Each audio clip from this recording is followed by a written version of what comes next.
nga ginagamit mo sa paghugas sa mga kitchen utensils. Ang kitchen sponge mga kabombo, ang mas mahigko pa sa toilet. In fact, ginpahayag sang microbiologists nga ang mga butang nga ginagamit naton sa pagtilo sa mga dishes ang pinakahigko nga bagay sa balay. Sa isa ka pagtuon nga na-publish sa journal nga Scientific Reports, ang spongy bacterial colonies ang mas delikado sa aton ikaayong lawas. Bangod sini, ginarekomendar sa mga researchers nga dapat islan ang sponge kada semana. Ang kitchen ang lugar sa aton balay kung sa diin nagasugod ang mga new bacteria. Bangod sa human traffic kag food preparation. Bangod ang sponge ang masami nga warm, mabasa kag matrace ang old food. Ini ang ideal nga breeding ground para sa bacteria. Suno sa pagtuon, maayong idea nga tinluan ang sponge kada tapos gamit. Apang ginasuggest sa mga researchers nga regular nga islan ang kitchen sponge. Ang kitchen ang lugar sa aton balay kung sa diin nagasugod ang mga new bacteria. Bangod sa human traffic kag food preparation. Bangod ang sponge ang masami nga warm, mabasa, kag may trace ang old food.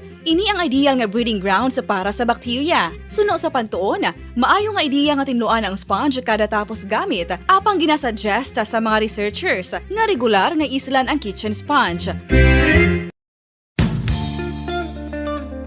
Isa ka bala sa may hinuptanan nga ido, mangin responsable nga dog owner. Bilang nagapanag-iyas ang ido, siguraduhon nga ang mga ini ang regular nga nabakunahan batok sa rabies. Ipaidalom ini sa mandatory registration. Siguraduhon nga hindi ini manginlayaw o kon magsigilagaw o kon libot sa mga kalye o kon sa anuman nga mga public places. Imo man responsibilidad nga mapag-groom ang mga ini, matagaan sa bastante nga pagkaon kag shelter. Responsibilidad mo bilang pet owner nga gastuhan ang anuman nga gastuhon medikal sa tion nga makakagat ang imo ido. Rabies is preventable. Mangin responsable nga dog o kon pet owner.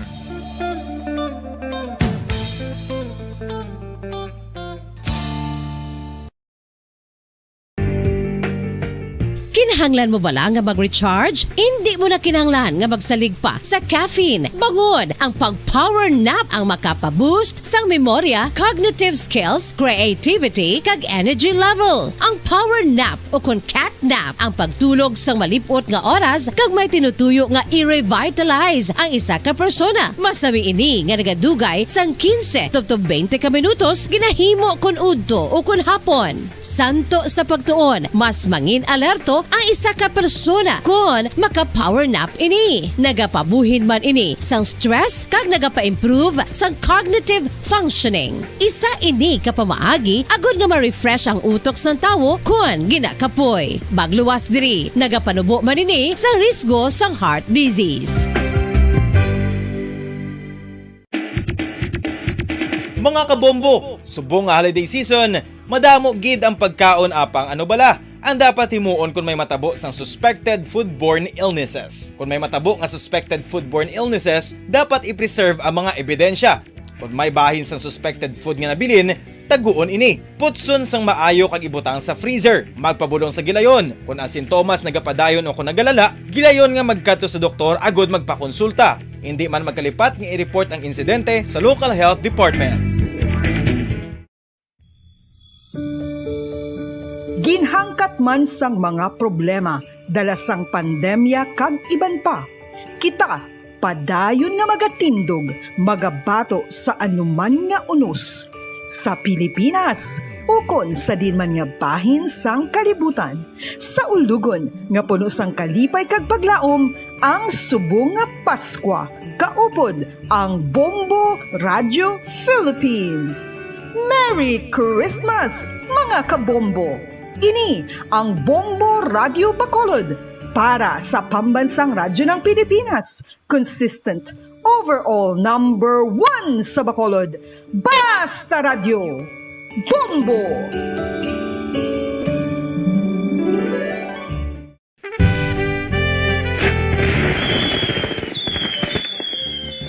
Paano ang mangin safe batok sa mga palupok?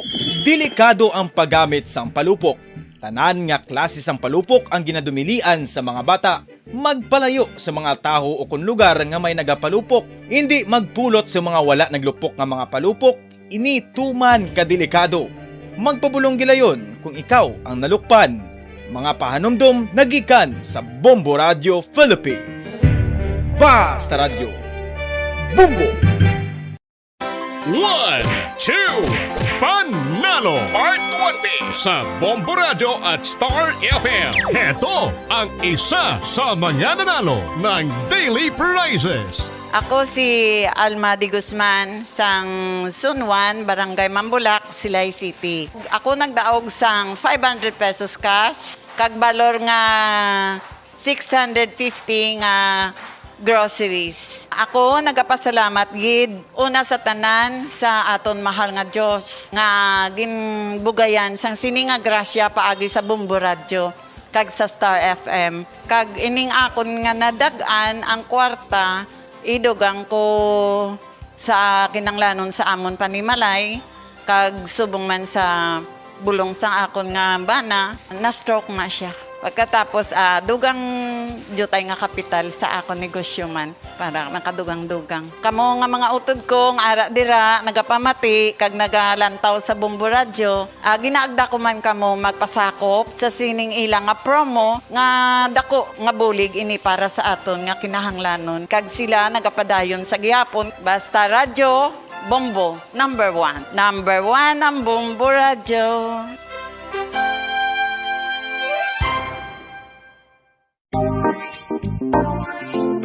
Mga kabombo, nakahibalo-bala ka mo nga halos maghampak na sa 3 million ang natapikan sang COVID-19 sa Pilipinas. Mataas sa gihapon ang active cases sa bugos nga pungsod kag halos 50 mil na ang mga nagtaliwan bangod sa sini nga virus. Hindi magkumpiyansa, depensahi ang kaugalingon kag ang imo mahal sa kabuhi. Magpabakuna na batok sa COVID-19. Pahanumdom nagikan sa Bombo Radio Bacolod. Basta Radyo Bombo!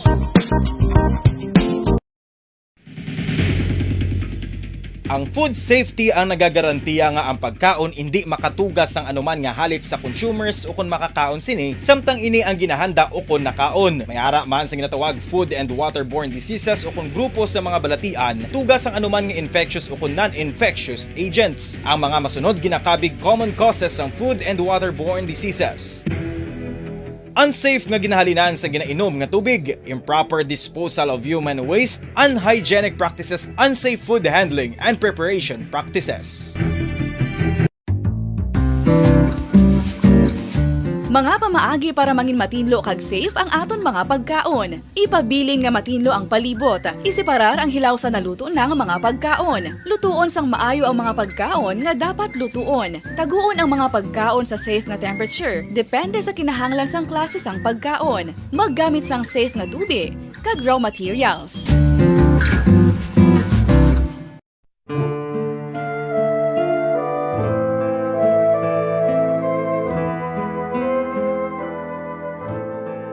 Pangamuyo para sa 2022 elections. Sa ngalan sang Amay, sang Anak, kag sang Espiritu Santo.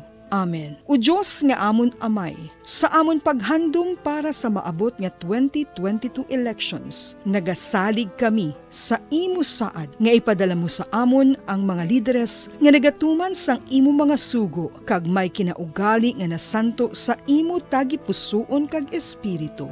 Ginoong Jesus, hatagi sang inspirasyon ang tanan nga nagahandom nga magpungko sa pwesto. Agud sila mangin leader kag alagad nga magabutang sang kaayuhan sang kadaman, ilabi na ang mga kubos, mga maluya, kag mga ginapigos, labaw sang sa ila personal nga interes. Tagdumala nga alagad nga nagahandom sa matudtud nga pag-alagad, kag indi nga sila ang pag-aalagaran. Tagdumala nga alagad nga may integridad, kag kaluoy para sa tanan. Ubalaan nga Espiritu Santo, sanagi ang amon mga huna-huna kag kasing Paradyo Bombo! Bilang ko sa dagat na apoy, di makahinga sa init na dumadaloy. Ialay mo ang bagong pag-asa sa tulad kong nasadlak sa pagkakasala. Provincial Jail, kasaysayan sa mga tinugang ang inakabuhi, naging bahin sang Provincial Jail, sa diin ang apat kapamusod sang pader, naging lulubngan sang ilang mga handom kag mga kalipay, nga nangin saksi man sang ilang mga pag-antos kag kabudlay kag paghinulsol. Litong-lito sa nakakabinging ingay, di makatawid sa malawak na lakusan. Ialay mo ang bagong pag-asa sa tulad kong nasadlak sa pagkakasala. Provincial J, makigupod kita sa ila pagpanalambiton, kag makigbahin kita sa ila kalipay, kag pag-antos, nga ilaman na agong sa Provincial J.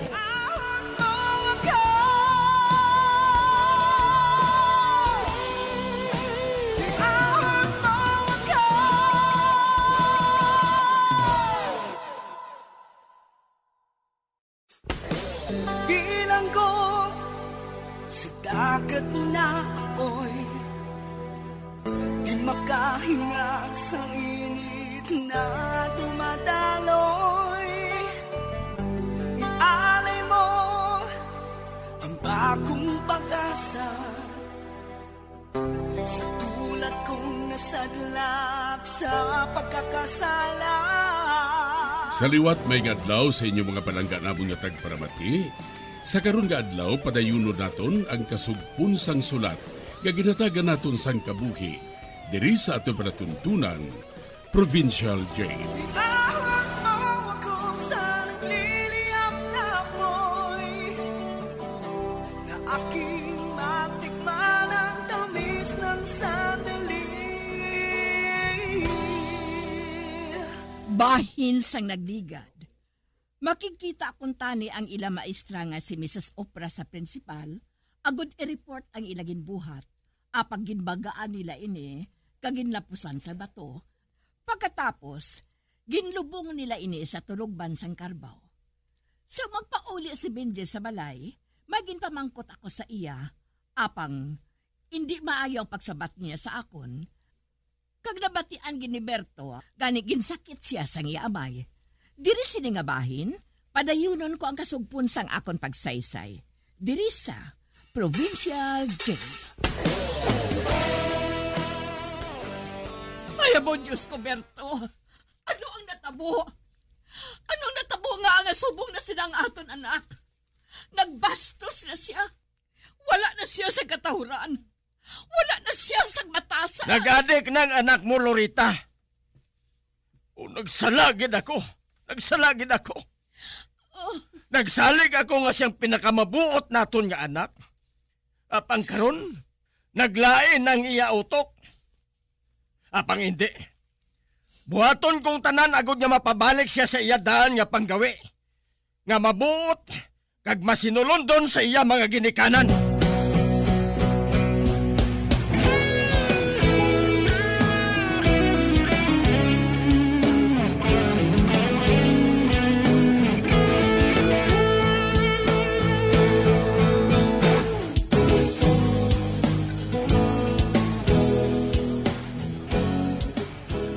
Wala makibalo si Benji, nga nagasunod ako sa iya. Sa dinini sa makadtuman, pakaduin isa sa kakahuyan na. Padayon kong pagsunod sa iya. Apang hindi ako magpasatom, nga nagasunod ako sa iya.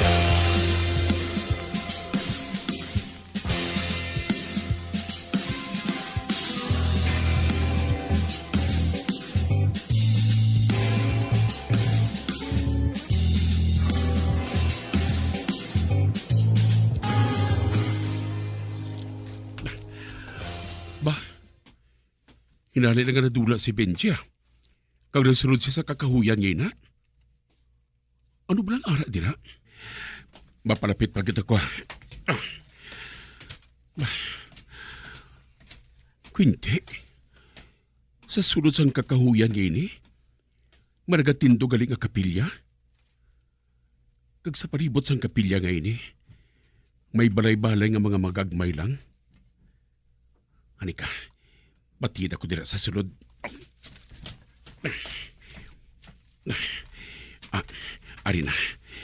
Ari na ako marapit sa kapilya. Malingling ako sa duty nga giha.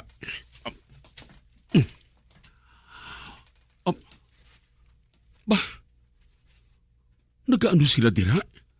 Nagasyabo? Mga babae kag mga lalaki? Kagkilala kong iban sa ila? Kag nakita ko man si Benji? Kag amo man si Mario? Hindi. Nagasuyop man gali sila sang syabo. Kag ang mga tiil, kinatungtong nila sa bangko. Kag ang iban nga mga babae, nagadugsing sa mga lalaki nga mga adik man? Hindi. Ano ina diri? Sunod sa nabatian ko, may klase kuno sila diri. Kag ginatudloan sila sa ila pastor sa ila dapat nga buhaton. Agod nga mangin maayo sila nga pumuluyo sa banwa nga ini. Kag kinahanglan nga may kaugalingon sila nga prinsipyo.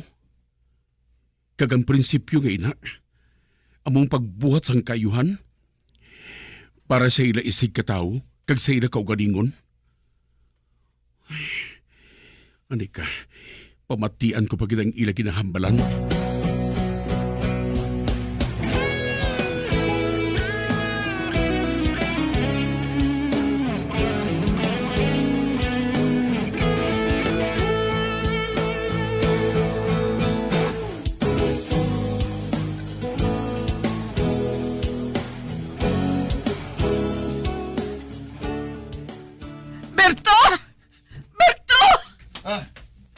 Lorita?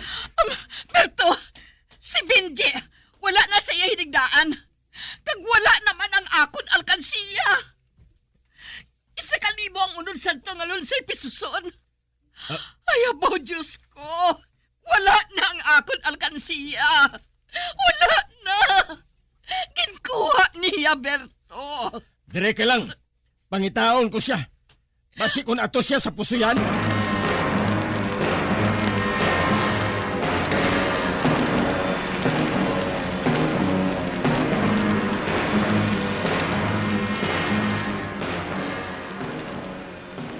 Oy, Lorita, may isuugid ako sa imo. Ay, ano ina, Miga Rosing?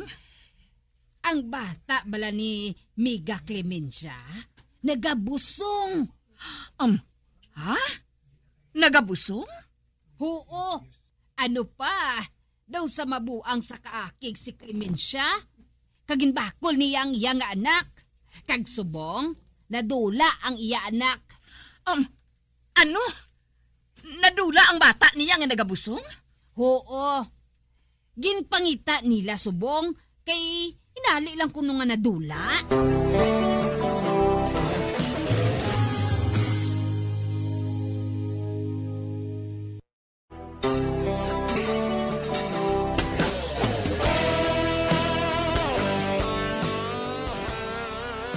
Nasapuan ko nga nadula ang akong alkansiya nga may unod nga 1,000. Kani, ginsugiran ko si Berto, kag ginpangita niya si Benji. Sa pihak kabahin, ginsugiran ako ni Miga Rosing nga ang bata ni Clemencia nga nagabusong nadula. Sa pagpadayon ko pagid. Ote, ano Berto? Nakita mo na si Benji? Wala. Nalibot ko ng bugos nga pusuyan. Apang wala ko gid siya makita. Si Berto? Si Lorita? Ba? May... Oh, Wenceslao, mayo kaya ka. Amo matuod, Joy? Wenceslao, nakita mo ba lang pagkaisa mo? Ha? Wala, Chay. Apang kahapon, ginsunod ko siya. Kag dito ko siya nakita sa isa kasimbahan bala, nga ginatawag nga born free. Oo, Chay. Kag ila pastor, amo si Pastor Marapara. Kag Chay, nagaplano silang magsaylo sa Mindanao. Kaya ginaayam sila sa mga alagad sa kasuguan. Kaya ginapangitang iba nila nga mga miyembro nga nagkaladula. May, ano? Diin ko no sila makadto. Sa Mindanao gani sila tumadiritso. Kaya ginapangita sila sa mga pulis. Kaya nadulang iba nila nga mga miyembro. Kag ang iban, nakita nila apang patay na. Oo. Kag kung magpangusi sa mga pulis, Choy, maumid pating ila simbahan eh. Masaylos na sa Mindanao? O Diyos ko! Kalayo santo? dito gali sila masaydo? Dito masaydo ang kulto nga ato? Kag nag-upon sa ina si Benji, ha? Oh, Diyos ko! Ano na nang ini? Ano na nang ini, Berto? Oh, Diyos ko! Ano ang buhaton naton, Berto? Ano? Mangusisa, anay ako. Kag kung makahinga gaw ako, makadto ako sa pantalan. Basi kung makahingaabot pa ako sa ila. Ah, sige, buhatay na. Higabutan mo ginagaton, anak Berto, ha? Higabutan mo gin siya.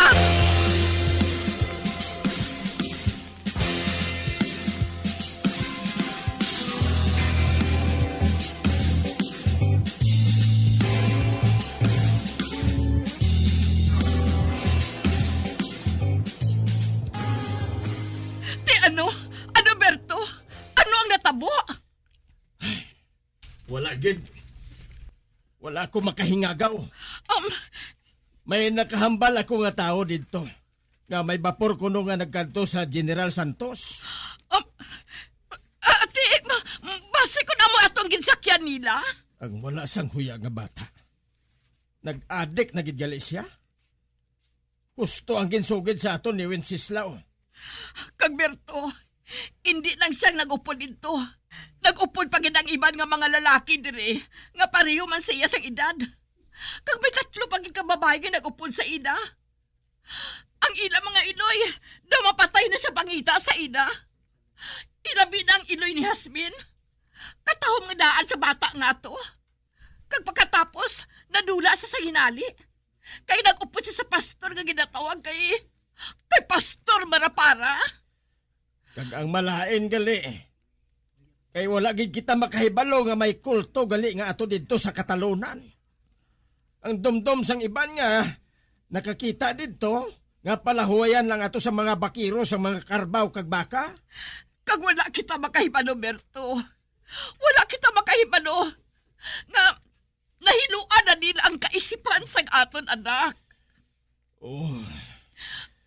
Wala gid ako maguna-huna nga nakasulod si Benji sa amo sina nga sahi isang kulto. Oh, Benji, anak. Ang laom ko. Lain ka sa iban nga mga bata. Mamati blanay ako sagwa. Dire ka lang.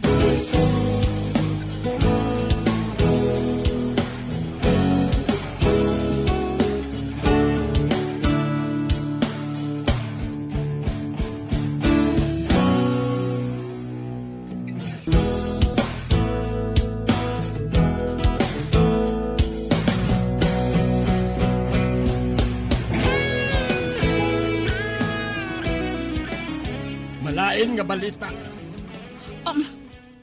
Malain nga balita? Oo. Nakilala na kung sinong nagpatay sa maestra nga si Mrs. Opra. Hindi bala nakita ina siya nga ginlubong sa ginatubugan sang karbaw? Kag nakilala na kung sinong naglubong sa iya dito. Sino? Sino, Berto? Si Benji kag si Mario. Ano? Oh, Diyos ko! Si Mario kag si Benji? Saan nila mabuhatin na? Kag sinong nagsiling? Sinong nagparugin sa imo? May nakakita sa ila ginhimo. Isa kuno ka bakiro. Nakita niyang ginhimo nga paglubong ni Mario kag ni Benji. Kag subong, nagpasaka na sang panumbungon ang pulis. Kay may masaksi na batok sa krimen. Ay, abo, Diyos ko, Diyos ko. Kriminal na ang aton anak, Berto. Kriminal na sila. Kriminal na. Kriminal na sila ni Mario. Kagoo, gali. Ano naman ang sining sa ginikanan ni Mario? Si Justin kag si Aning. Hindi siya mag-ako nga si Mario amo kunong kaupod ni Benji sa pagpatay kay Mrs. Opra. Kinahanglan nga makita anay si Mario o galing sila iakusar. Ano? Hindi sila mapasugot? Oo. Sila nang akusado dito. Bangod nga minor de edad si Mario. Kag bangod sila nga mag-asawa, nadalaman dito sa akusasyon. Man ila natudluan sang maayong ila anak mo. Kagamo man kita, Berto. Madala man kita sa akusasyon. Kay man, minor di edad man si Benji. Ayaw mo, Diyos ko. Paano na lang ini? Basi mapriso kita. Makikita kita sa presinto. At hago naton ang akusasyon batok sa aton. Oo, Berto. Oo.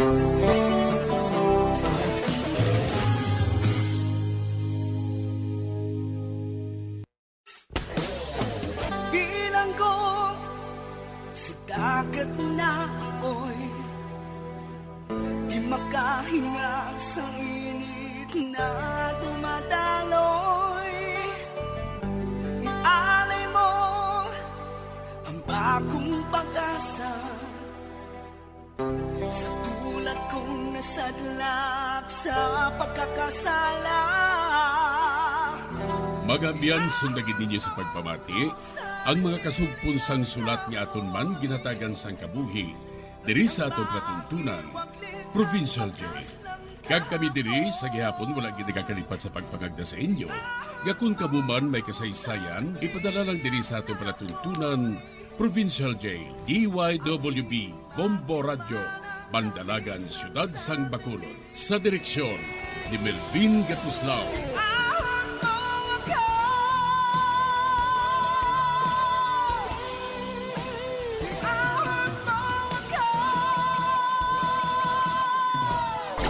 Bombo Radio Philippines. Patuloy na #1 sa drama. Basta Radio Bombo!